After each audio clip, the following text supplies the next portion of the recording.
नमस्कार, स्वागत है आप सभी का सीएनबीसी आवाज पर। हफ्ते का आखिरी कारोबारी सत्र मार्केट निचले स्तरों से कुछ रिकवरी दिखाकर अब पॉजिटिव टेरिटरी में आया है।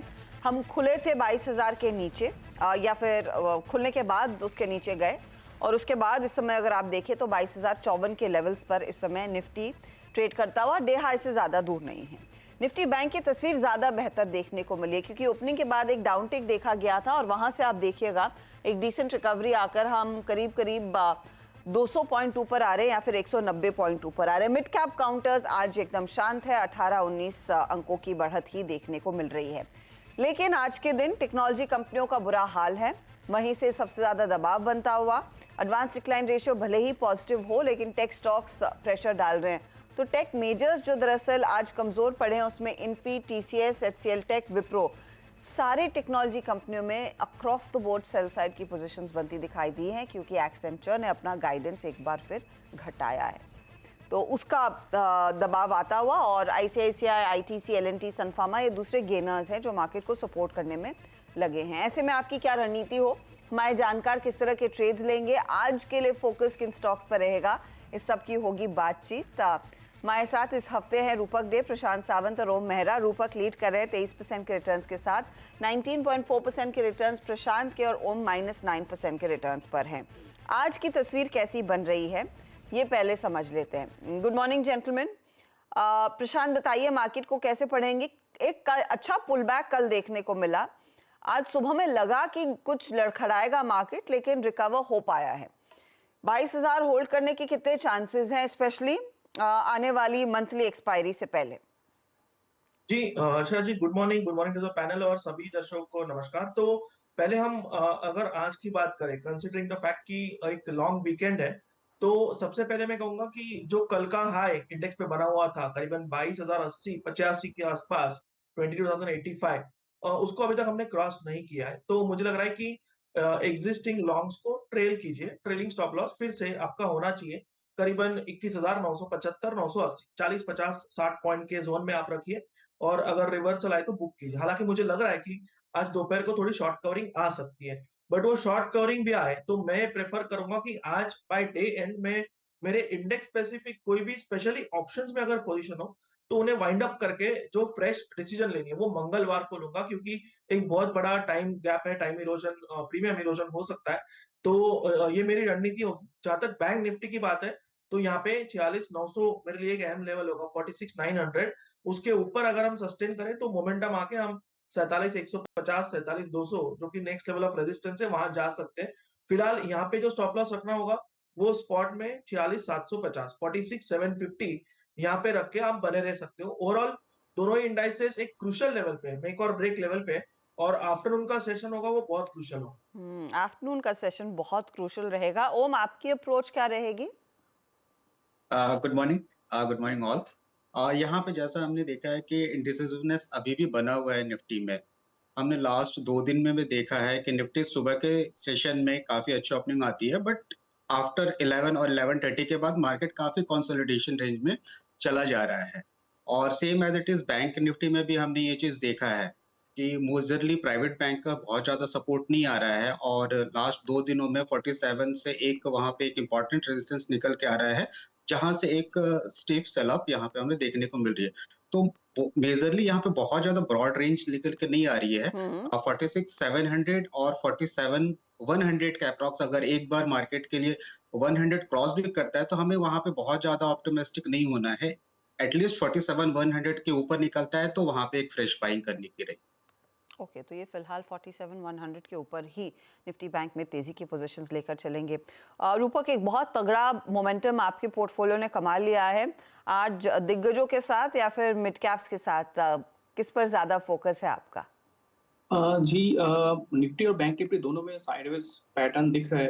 हालांकि निफ्टी में एक रिवर्सल पैटर्न देखा गया, डोजी पैटर्न फॉर्म किया था एक दिन पहले, और कल का दिन में निफ्टी रैली दिया था। आज भी निफ्टी नीचे के लेवल से रिकवरी दिया, तो मेरे ख्याल से निफ्टी तो पॉजिटिव रहेगा। लेकिन mid cap and small cap index देखें तो दोनों इंडेक्स रेडी है निफ्टी को आउट परफॉर्म करने के लिए। तो मेरा फोकस रहेगा वो mid and small cap space में रहेगा। मिड एंड स्मॉल कैप्स पर फोकस रूपक का रहने वाला है। ये फिलहाल आपके लिए रफ रणनीति।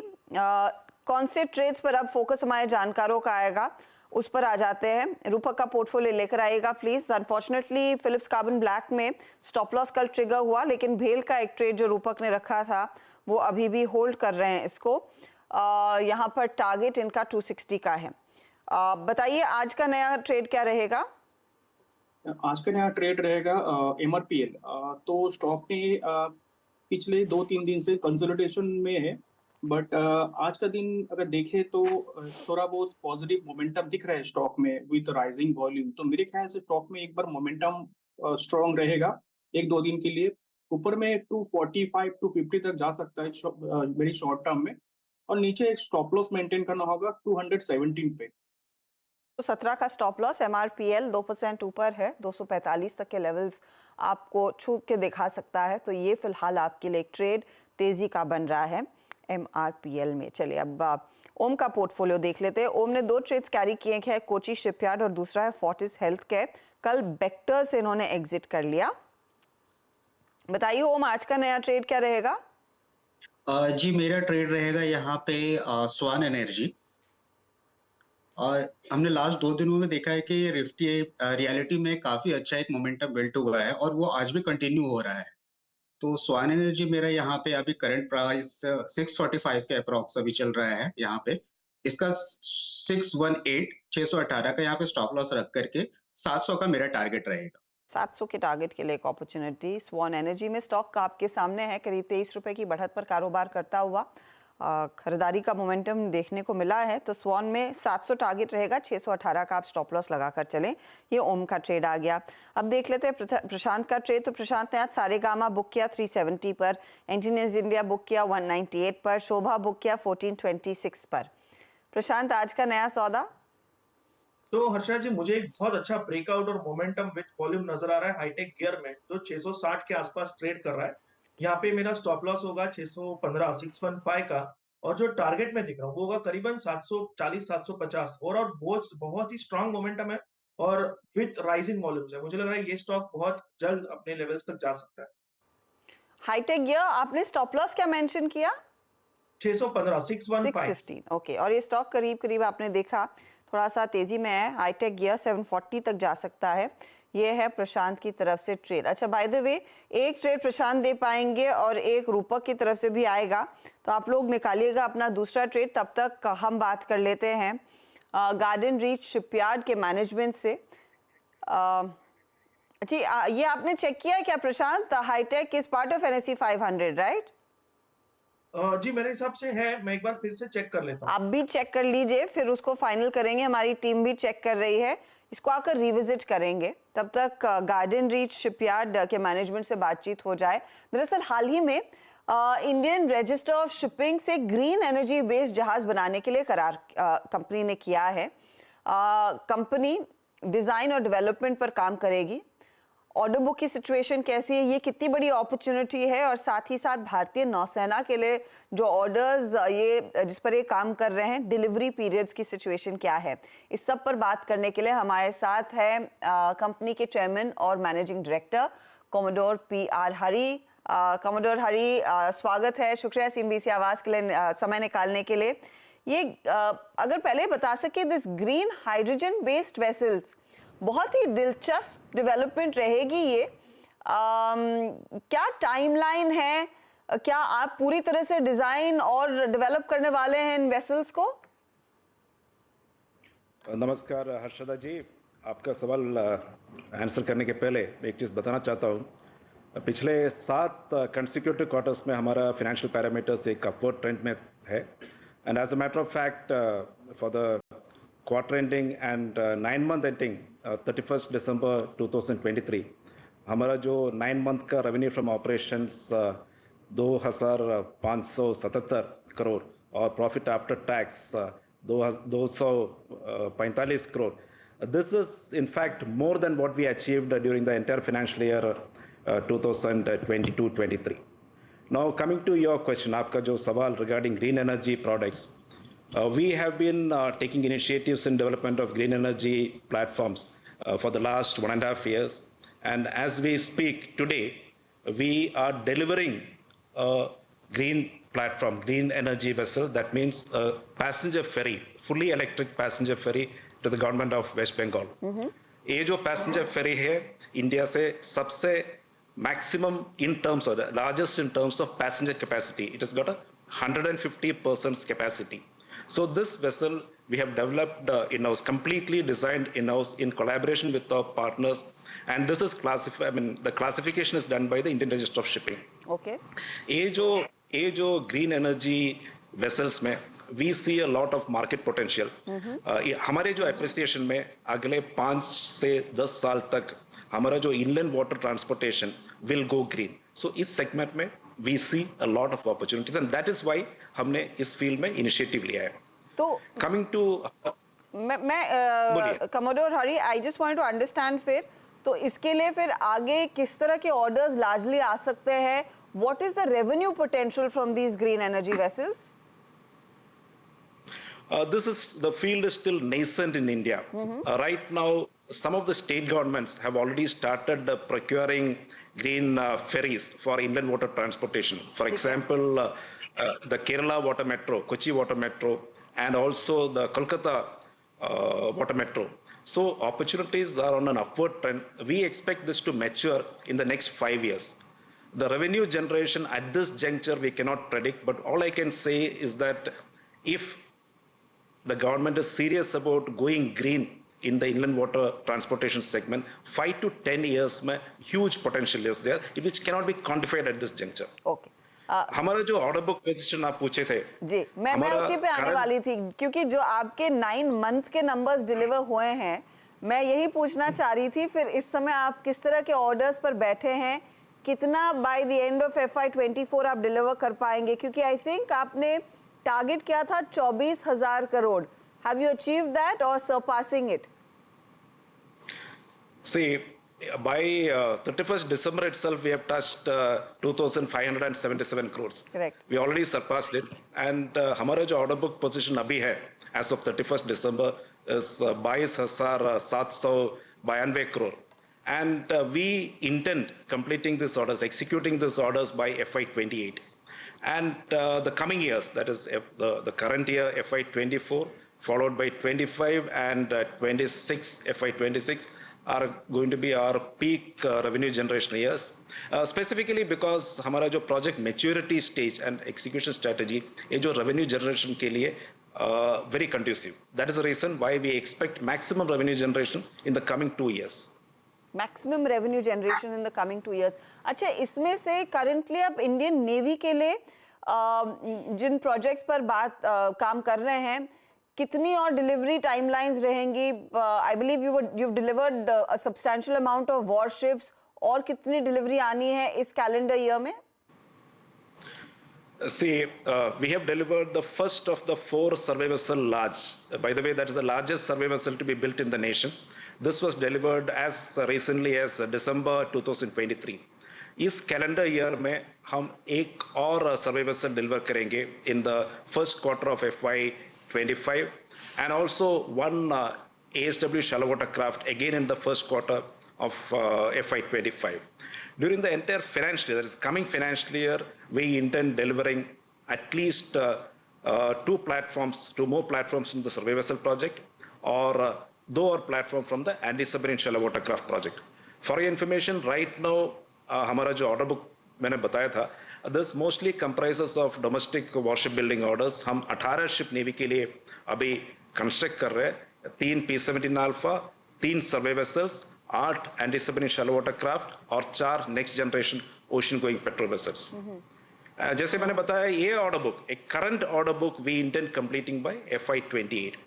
अभी जो orders on the anvil, दोनों forces, that is the Navy or Coast Guard, एक fleet expansion drive में moving in a very aggressive fashion. So we expect something we have been eagerly waiting for the last 2 years, that is the next generation corvette. इसका RFP हम इस calendar year का mid में, maybe June, July, we expect the RFP to come out. This is a high value order. 36,000 crores is the expected order value. ये 8 ship का project है, 5 ship shipyard को मिलेगा, and that is what we are aiming for. Considering our experience in constructing corvettes, Navy के लिए हमने 9 corvettes अभी तक डिलीवर किया हुआ है. All 9 are in active service with the Indian Navy. Wow. And this comprises both the missile corvettes or anti-submarine corvettes. And considering हमारा जो expertise और experience consider करते हुए, we will go aggressive and we expect to win 5 of these vessels, When which you comes say- to approximately 22,000 crores. When you say you will get very aggressive, तो यहाँ पर आपको of course दूसरे players से भी compete करना पड़ेगा. How do you manage your margins in that case, Commodore Hari? अगर उसका मुझे एक अंदाजा दे सके, क्योंकि ये काफी competitive orders होते हैं. Absolutely. ये जो corvette के लिए, as I mentioned, there are 2 shipyards will get the order, 5 and 3 ships, and there are 4 shipyards competing. So the probability factor is very high. When you talk about aggression, that is public sector shipyards, are now adapted to the changeover from the nomination era to the competitive bidding phase. Coming to the margins, yes, the margins are tight. As such, in shipbuilding industry, if you're getting a PAT margin of around 7.5%, that is considered optimal. We will definitely bid aggressive, but we'll also ensure that these margins are maintained. एक मुझे अगर FY25 का outlook रफली दे सके sir, जिस तरह के order books आप इस समय जिस तरह के ऑर्डर्स के लिए आप पिच कर रहे हैं, जो ऑर्डर बुक कंसिस्टेंटली आपके हाथ में है, क्या डिलीवर कर पाएंगे आप रेवेन्यू और प्रॉफिटेबिलिटी पर? See, I'll put it in a different perspective.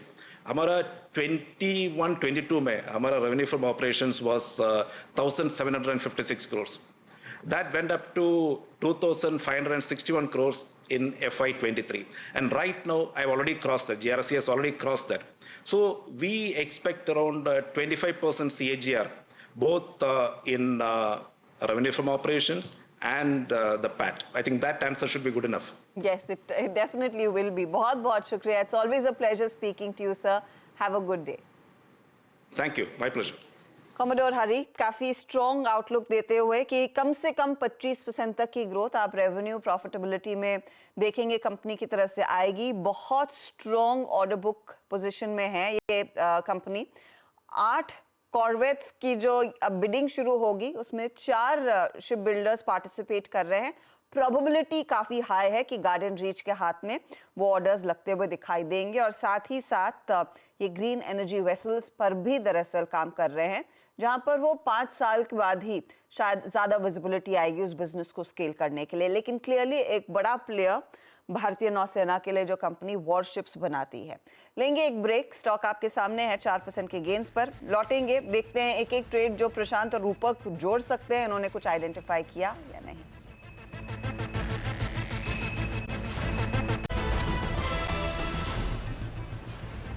अब देख रहे हैं खिलाड़ी नंबर 1. एक स्टॉक हम चेक कर रहे थे कि क्या वो NSE 500 का हिस्सा है या नहीं. Hi tech gears. प्रशांत इस पर बुलिश जरूर है, लेकिन ये हम इंक्लूड नहीं कर सकते क्योंकि NSE 500 का हिस्सा नहीं है.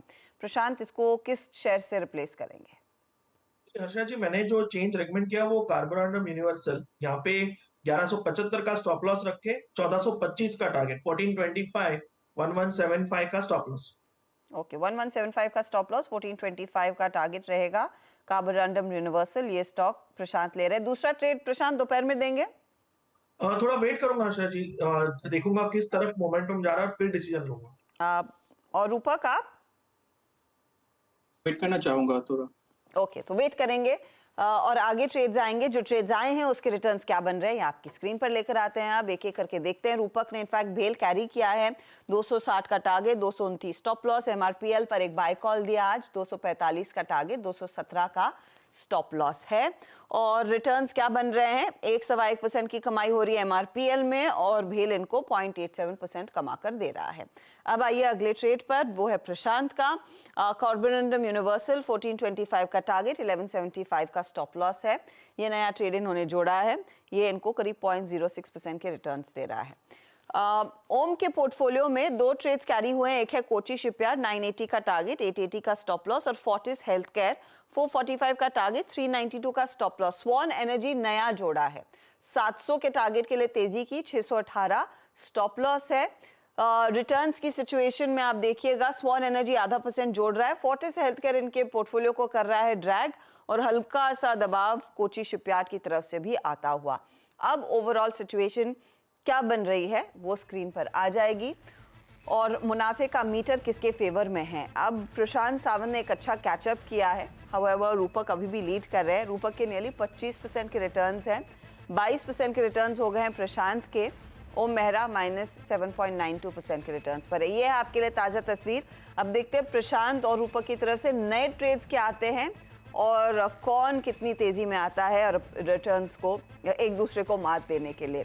Good luck to you gentleman. आज दोपहर 3:20 के आसपास मार्केट बंद होने से ठीक पहले खिलाड़ी नंबर 1 के विजेता से हम बातचीत करेंगे और ऑफ कोर्स 1 बजे जो भी आपके अपडेट्स आएंगे उसका भी एक चेक लेंगे।